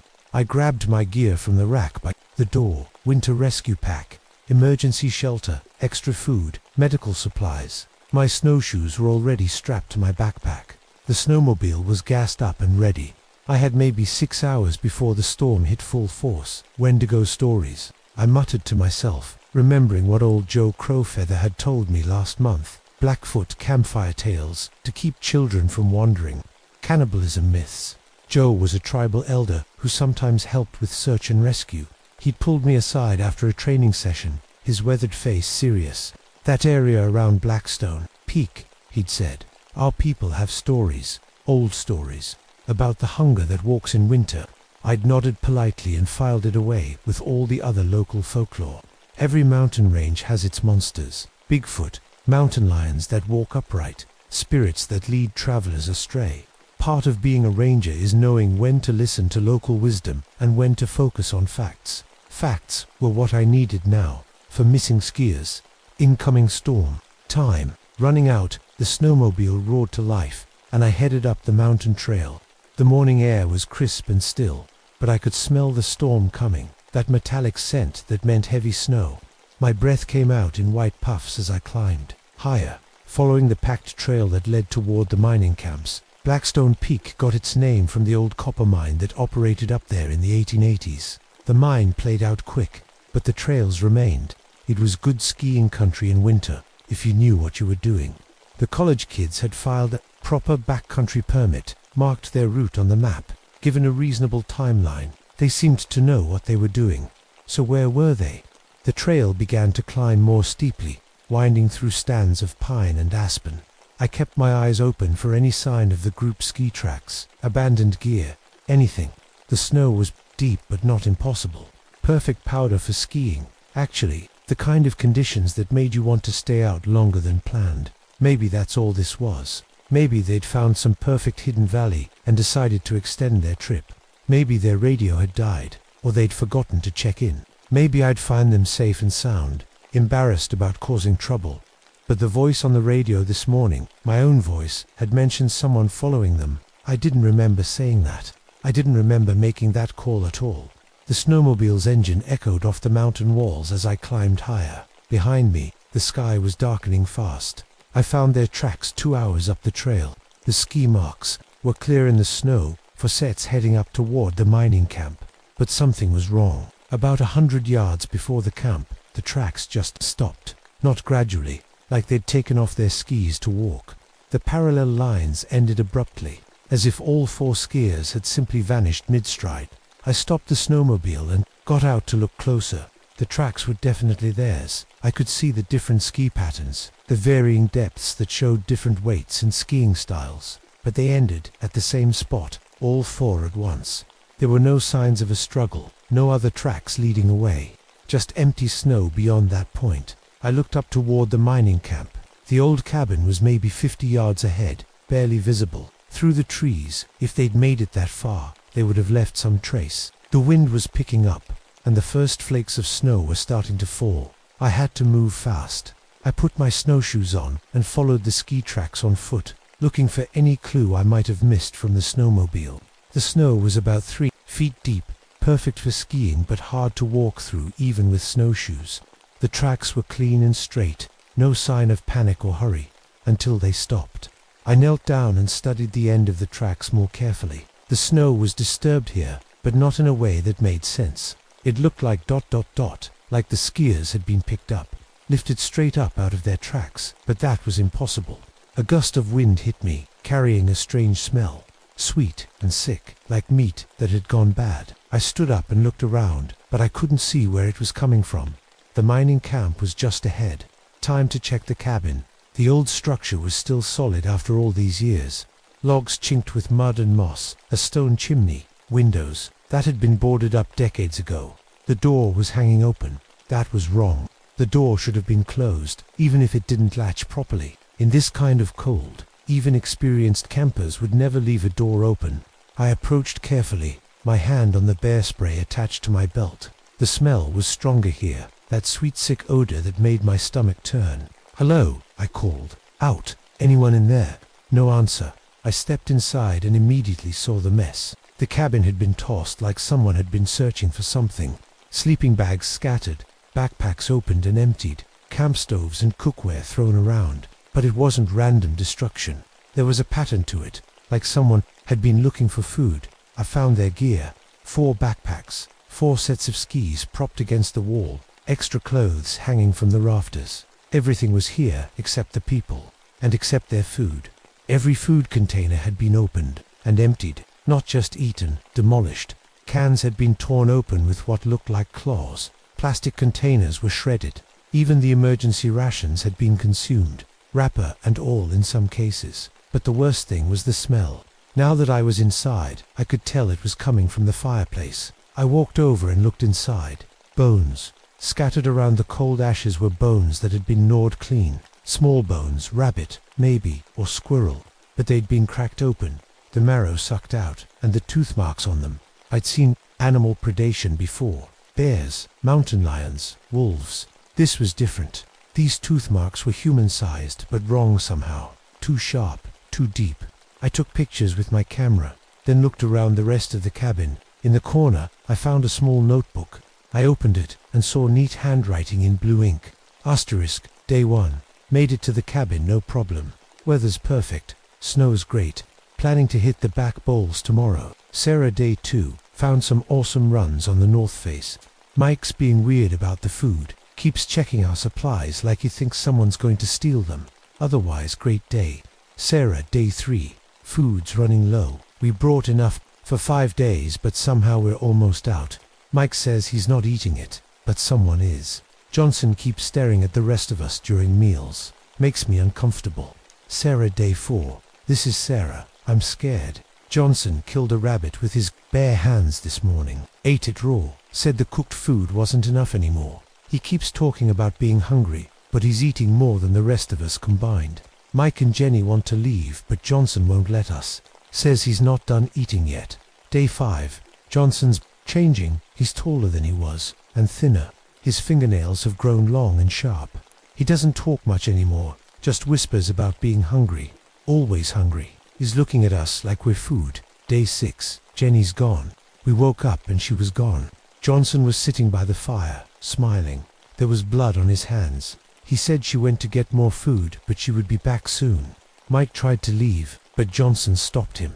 Broke his arm. We're trapped here with him. Asterisk, the notebook ended there. I flipped through the rest of the pages, but they were blank. I stood up quickly, my heart pounding. This was wrong. This was very wrong. I needed to get out of here and call for backup. I stepped outside and reached for my radio. Static. I tried my cell phone. No signal. The storm was interfering with everything. That's when I heard it. A voice calling from the woods. Help, ... please, ... It was coming from the north, toward the old mine shaft. A woman's voice, weak and scared. I'm coming, I shouted. Back, I grabbed my medical kit and headed toward the sound. The snow was falling harder now, making it difficult to see. I followed the voice, calling out to let whoever it was know I was coming. The voice led me about 200 yards from the cabin to a small clearing near the mine entrance.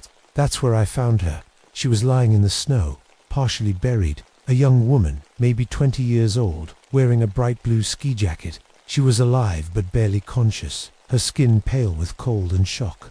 Hey, I'm here, I said, kneeling beside her. I'm a ranger. You're going to be okay. She opened her eyes and looked at me. Johnson, she whispered. He's still out there, still hungry.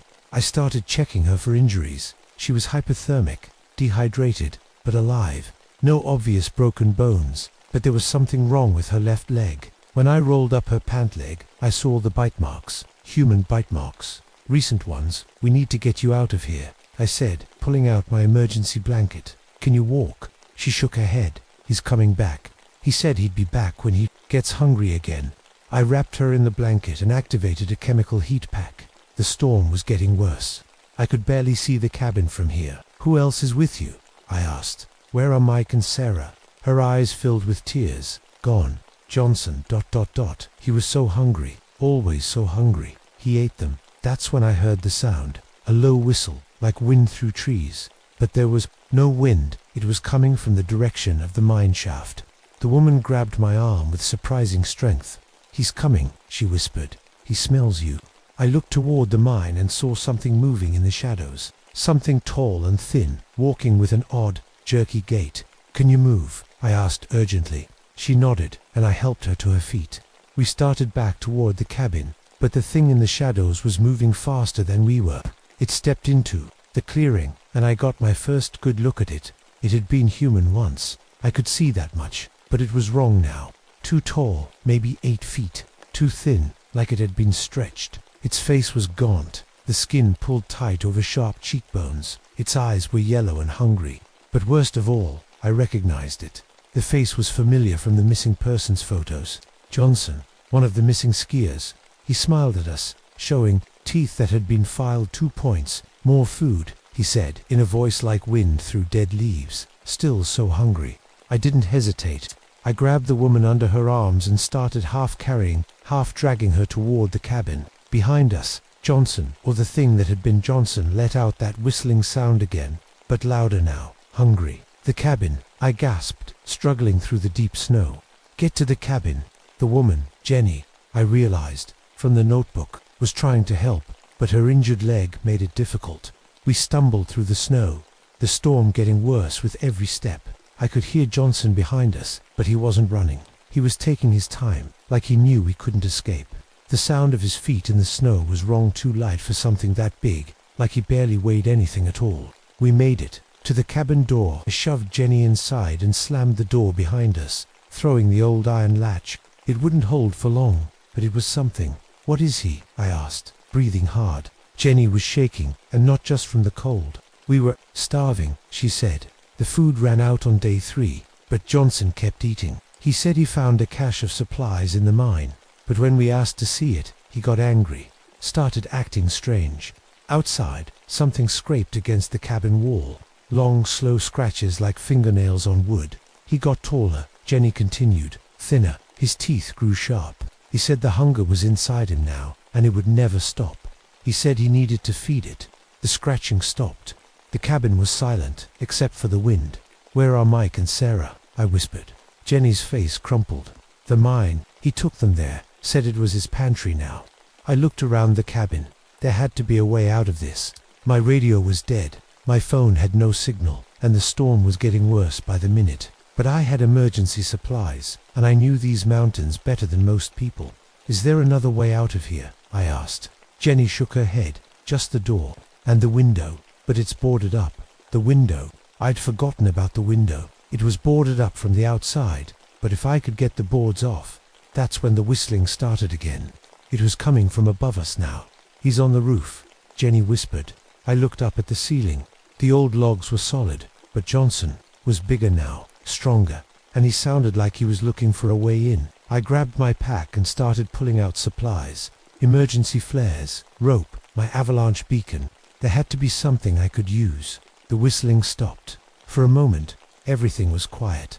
Then the chimney started to shake. He's coming. Down the chimney, I said, backing away from the fireplace. Soot and debris started falling from above.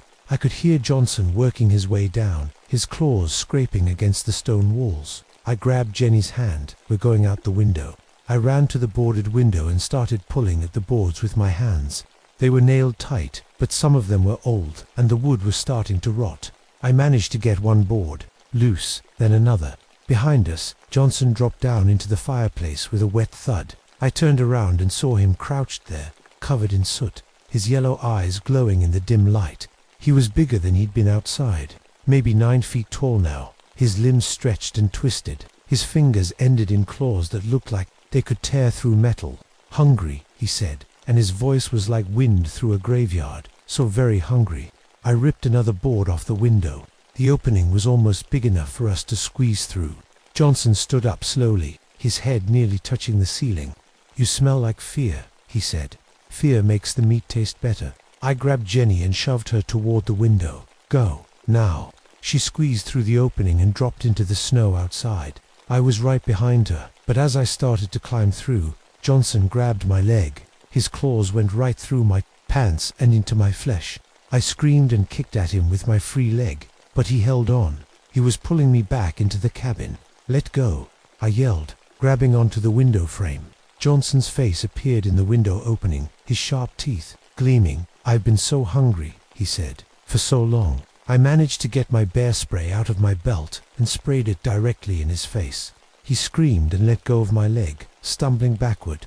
I fell through the window and landed hard in the snow. "Run," I shouted to Jenny. We ran into the woods, Johnson's screams echoing behind us. The storm was a full blizzard now, the snow so thick I could barely see 10 feet ahead. But I knew these mountains, and I knew there were other shelters. The old mine had several entrances. If we could get to one of the side tunnels, we might be able to hide until the storm passed. "This way," I said, leading Jenny through the trees. Behind us, Johnson burst out of the cabin. He was moving faster now, crashing through the snow like it wasn't there, and he was making that whistling sound again. But it was different now, angry. We reached the mine entrance, not the main shaft, but one of the smaller tunnels that branched off from the main operation.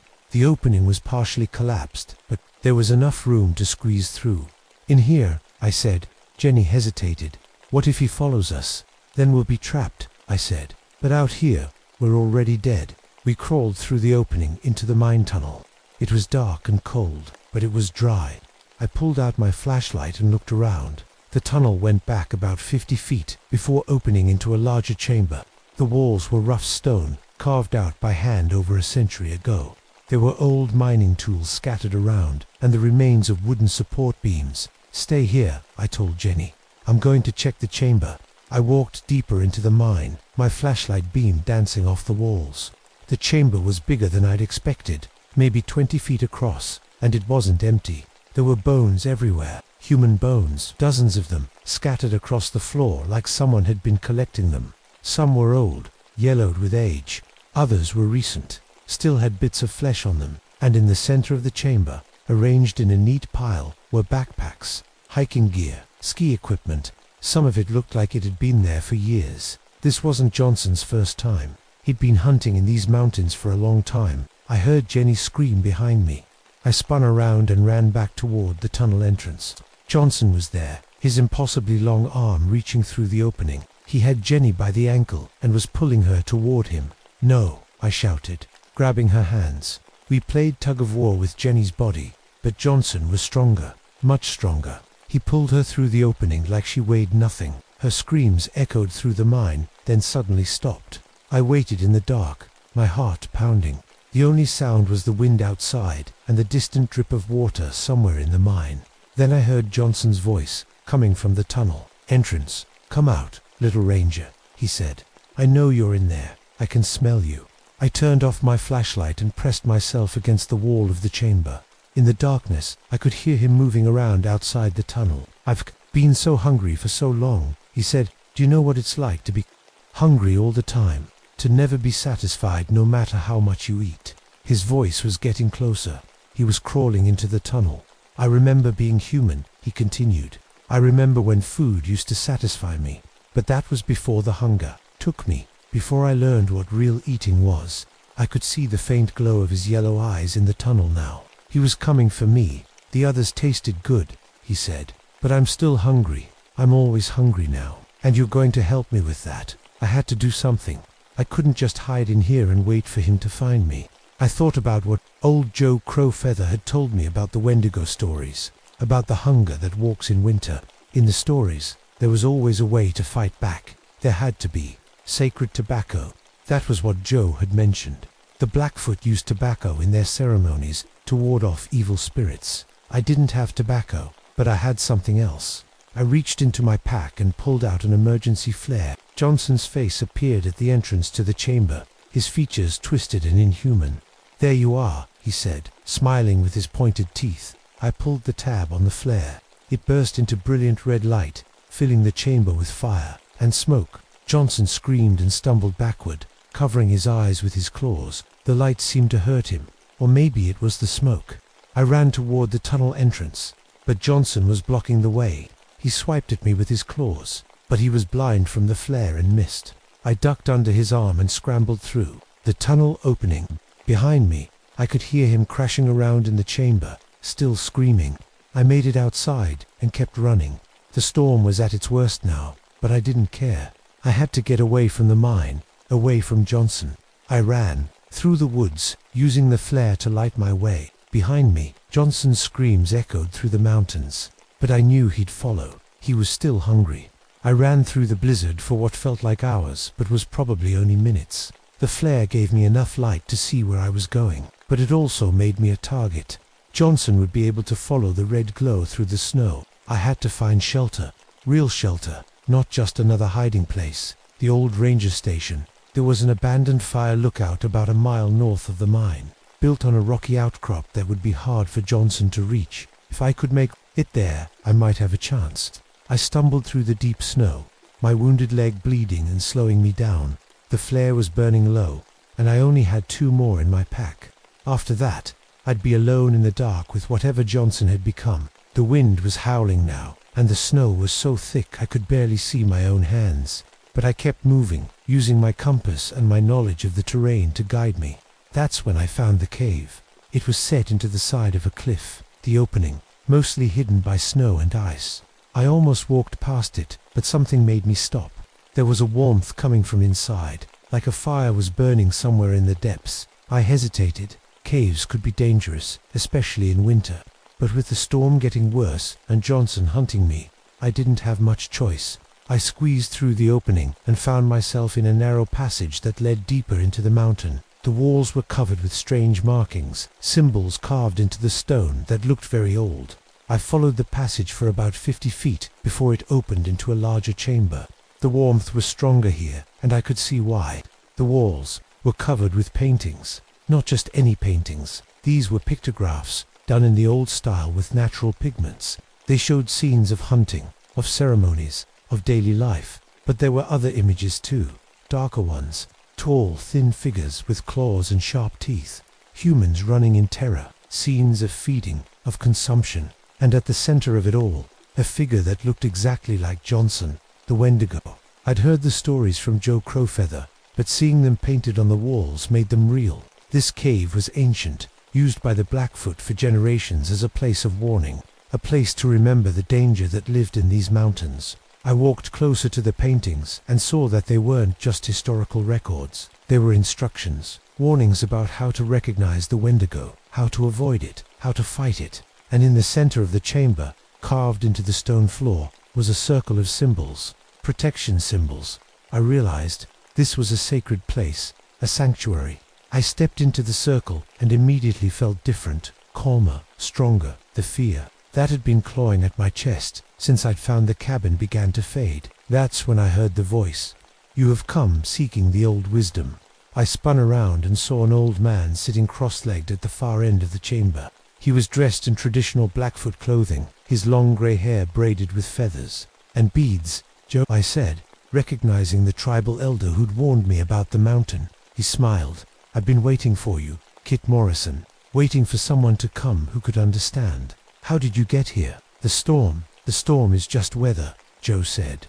"But what hunts you is older than weather, older than these mountains." I looked around the chamber. "This place has been here for 1,000 years, Joe finished.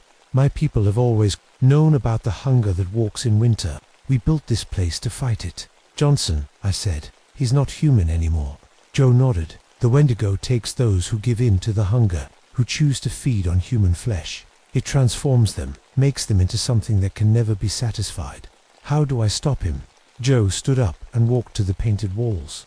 "You don't stop him, you contain him, trap him, make sure he can never feed again." He pointed to one of the paintings. It showed a Wendigo trapped in a cave, surrounded by fire and smoke. Sacred tobacco, Joe said. It burns the spirit, forces the Wendigo to retreat to its place of transformation. The mine, I said. Yes, but you must be careful. The Wendigo is strongest in the place where it was born, where it first tasted human flesh. I heard a sound from the cave entrance, a low whistling that I recognized. He's found us, I said. Joe reached into his medicine bag and pulled out a small pouch. Sacred tobacco, he said, handing it to me. Light it when you face him.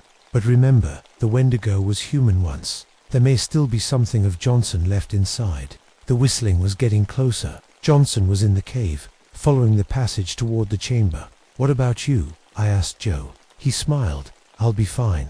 This is sacred ground. The Wendigo cannot enter the circle. Johnson's voice echoed from the passage. I smell you, little ranger. I smell your fear. It makes me so hungry. I looked at the tobacco pouch in my hand. It was a small thing to bet my life on, but it was all I had. Go, Joe said. Face him. But remember, he's not your enemy. The hunger is. I nodded and stepped out of the circle. Immediately, I felt the fear come rushing back, but I pushed it down. I had a job to do. I walked toward the passage entrance. Johnson was almost there, his yellow eyes glowing in the darkness. There you are, he said, his voice like wind through dead leaves. I've been looking everywhere for you. He stepped into the chamber, and I got my first good look at him in the firelight. He was even bigger than before, maybe 10 feet tall now. His limbs were stretched and twisted, his fingers ending in claws that looked like they could tear through stone. But his face was still recognizably human, still recognizably Johnson. You're hungry, I said, staying calm. He laughed, a sound like breaking glass. Hungry? I'm starving. I'm always starving. Do you know what that's like? To be so hungry that you can't think of anything else. I can help you, I said. He took a step closer. Yes, you can. You can feed me. I pulled out the tobacco pouch and opened it. This isn't what you really want, isn't it? He said, his claws reaching for me. I lit the tobacco with my lighter. It caught fire immediately, filling the chamber with sweet-smelling smoke. Johnson screamed and stumbled backward, covering his face with his claws. What is that? Make it stop. It's sacred tobacco, I said, stepping closer to him. It burns away the hunger. It can set you free. No, he screamed. I need the hunger. Without it, I'm nothing. But I could see the change in him. The smoke was working. He was getting smaller, his claws retracting, his face becoming more human. Johnson, I said, you're still in there. You can fight this. He looked at me with eyes that were no longer yellow. Kit, is that you? It's me, I said. You're going to be okay. But even as I said it, I could see the hunger returning. The smoke was fading, and with it, the protection it offered. I can't stop it, Johnson said, his voice human again but filled with despair. The hunger is too strong. It's been too long. His claws began to grow again, his body stretching back to its monstrous proportions. You have to kill me, he said, before I lose control again, please. I looked at the tobacco in my hand. There was still some left, but not much, and once it was gone, I'd be defenseless against him. There has to be another way, I said. There is, Joe said from behind me, but it requires a sacrifice. I turned around. Joe was standing at the edge of the circle, his eyes sad but determined. The Wendigo must return to its place of birth, he said, to the mine. If you can trap it there with the sacred smoke, it will be contained, but someone must stay to keep it trapped. No, I said. There has to be another way. Johnson was changing again, becoming more monster than man. Do it, he said. Trap me. I can't fight it much longer. I looked at the tobacco in my hand, then at Johnson, then at Joe. I'll do it, I said. I'll trap him. Joe shook his head. You have a life to live, Kit Morrison. A purpose beyond this mountain. So do you, he smiled. My purpose is here. It always has been. My people have been guarding this place for generations. It's time I took my turn. Johnson let out a roar that shook the cave walls. He was fully transformed again, his human consciousness buried under the hunger. Go, Joe said. Lead him to the mine, I'll follow. I lit the last of the tobacco and held it up. Johnson hissed and backed away from the smoke. Come on, I said to him. Let's go home. I led Johnson through the storm to the mine, the burning tobacco keeping him at bay but not stopping him completely. He followed me like a wild animal. staying just out of reach of the smoke, his yellow eyes fixed on me with terrible hunger. The main mine shaft was dark and cold, but I could feel the weight of history in the air.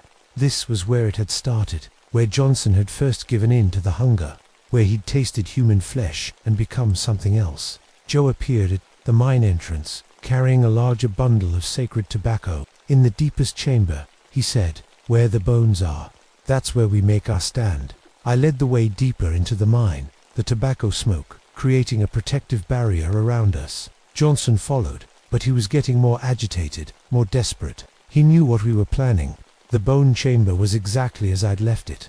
Scattered remains of decades of victims, collected by the thing that had once been human. This was the Wendigo's lair, its feeding ground. Here, Joe said, beginning to arrange the tobacco in a circle around the chamber.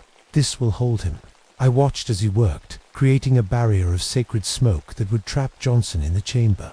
But I knew what it meant. Someone would have to stay to maintain the barrier. Joe, I said, let me do this. You have family, people who care about you.